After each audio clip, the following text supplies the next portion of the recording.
Well, folks, that was it. That was the big meeting between Trump and Carney.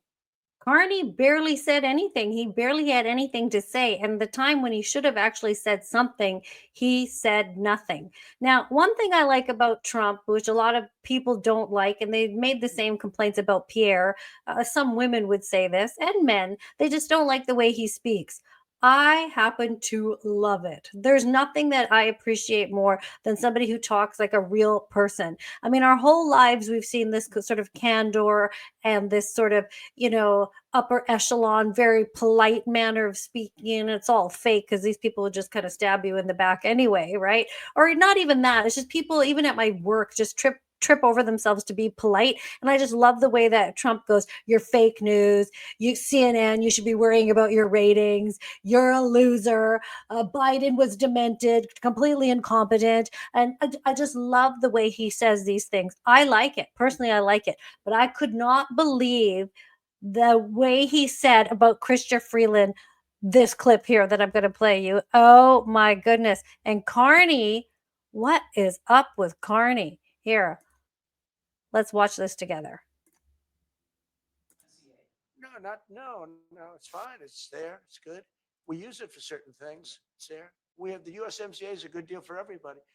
Uh, I won't say this about Mark, but I didn't like his predecessor. I didn't like a person that worked for. She was terrible. Actually, she was a terrible person, and she really hurt that deal very badly because she tried to take advantage of the deal and she didn't get away with it.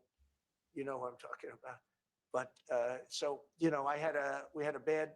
had a bad relationship having to do with the fact that we disagreed with the way they viewed the deal, and we ended it. We ended that relationship pretty much. The USMCA is great for all countries. It's good for all countries. We do have.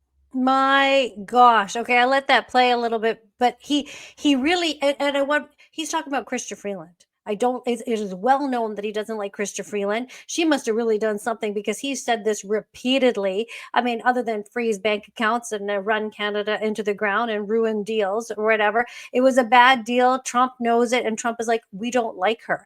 Not, and Carney didn't say a thing. He's so close to her. He's the godfather of her child, of her son, I believe, or all her children, or one of her kids. I don't know. She's got 3 kids. He's a godfather. They're friends. And he didn't even say, no, now hang on a minute. Just wait a minute. She's not so bad. She did this, this, and this. And she's currently now the minister of whatever she is now, in trade or infrastructure or whatever the hell she is now. She still has a job. And I love the fact that Trump said, I didn't like your predecessor, and I don't like this woman. She's terrible. And he even gestured at Carney to go, you know who I'm talking about. And Carney still didn't take that opportunity to go, no, no, hang on a sec. And you know what? If he cannot come to the defense of Chrystia Freeland, a woman that I think should not be defended, and he probably completely agrees with her because the two of them decided to freeze bank accounts and mandate things on people and close down businesses. The two of them are in cahoots, but he didn't come up with any kind of reasons to say, oh, well, she accomplished this or she accomplished this. No, let's not be so hard on her. He said nothing. So if he can't come to the defense of her, he's the guy that you send to come and defend Canada? Big deal. Come on. And also sitting there is Melanie Joly, Dominic LeBlanc. They've all worked with her extensively and worked with Trudeau, and they didn't have a thing to say. They didn't chirp up and go, no, I would like to interject here. They went down. Why do they go to the Oval Office? To warm the seat? Are they seat warmers? Seat fillers? They just say nothing. They are representatives of Canada, and they've gone down to the Oval Office in front of all the media. This is their opportunity to say something, but they're probably so paralyzed with fear they can't think of anything to say because they know they'll get wrecked in the press or whatever. I don't know. Carney actually did say this one thing here. So he did say, we're not for sale. And we know the media will use that clip and run the heck out of it and make him look like a king. But at least he said, I guess, the thing that the people who voted for him wanted to hear. Artistic person. But when I looked at that beauty, I said, that's the way it was meant to be. But, I do feel it's much better for Canada. But we're not going to be discussing that unless somebody wants to discuss it. I think that there are tremendous benefits to the Canadian citizens, tremendously lower taxes, free military, which honestly we give you essentially anyway because we're protecting Canada if you ever had a problem. But I think it would really be a wonderful marriage because it's two places that get along very well. They like each other a lot. Well, if I may, as you know from real estate, there are some places that are never for sale. That's true. We're sitting in one right now, Buckingham Palace that you visited as well. That's true. And having met with the owners of Canada over the course of the campaign last several months, it's not for sale, won't be for sale ever. But the opportunity is in the partnership and what we can build together. And we have done that in the past. And part of that, as the president just said, is with respect to our own security. And my government is committed for a step change in our investment in Canadian security. Whatever, blah blah blah. He's such a snooze fest when he talks, but at least he's said that. And Trump had said we're going to be friends with Canada in the beginning, and I think that's one of a tactic that he uses. That he's like, "Oh, it was a great debate, Carney. We were all watching this, and you did well, and it was like the comeback of the year." Comeback? Don't call it a comeback. Doesn't LL Cool J say that? Don't call it a comeback. I've been here for years. But anyway, he's never been a politician. Trump had the greatest comeback in winning a second term. Carney was just kind of sidestepping, not comeback. He was just kind of plonked in there. Anyway, in that clip, Carney also said, "I've met with the owners of Canada."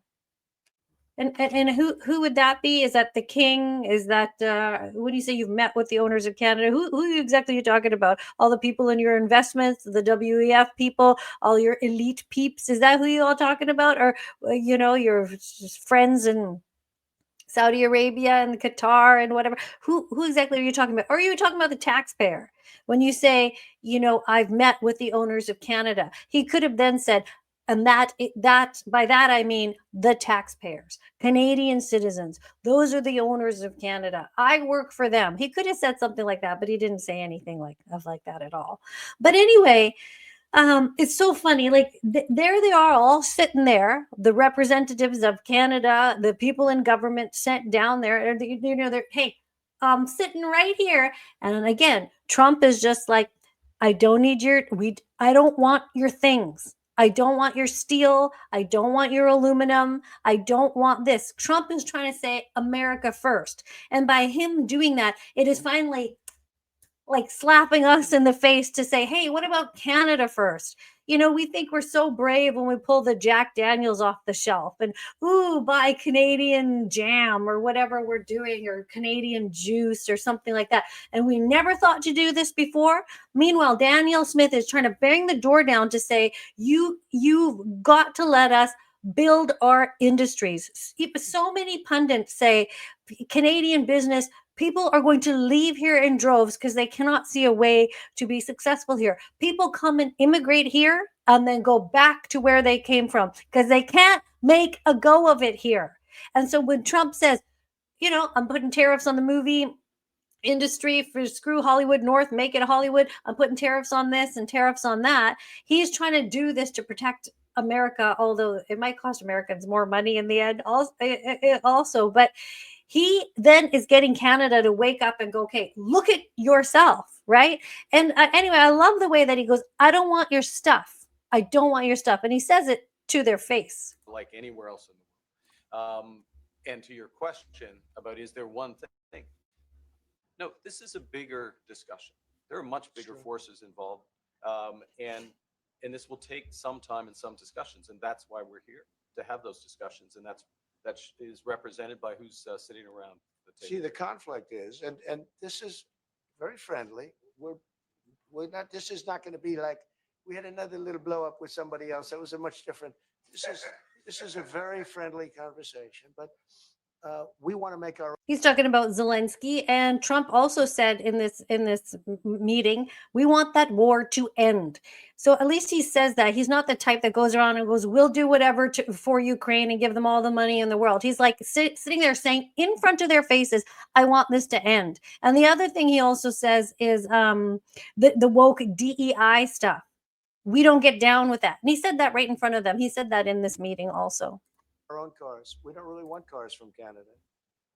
And yeah, we don't put want your tariffs cars on cars from Canada. And at a certain point, it won't make economic sense for Canada to build those cars. And we don't want steel from Canada because we're making our own steel and we're having massive steel plants being built right now as we speak.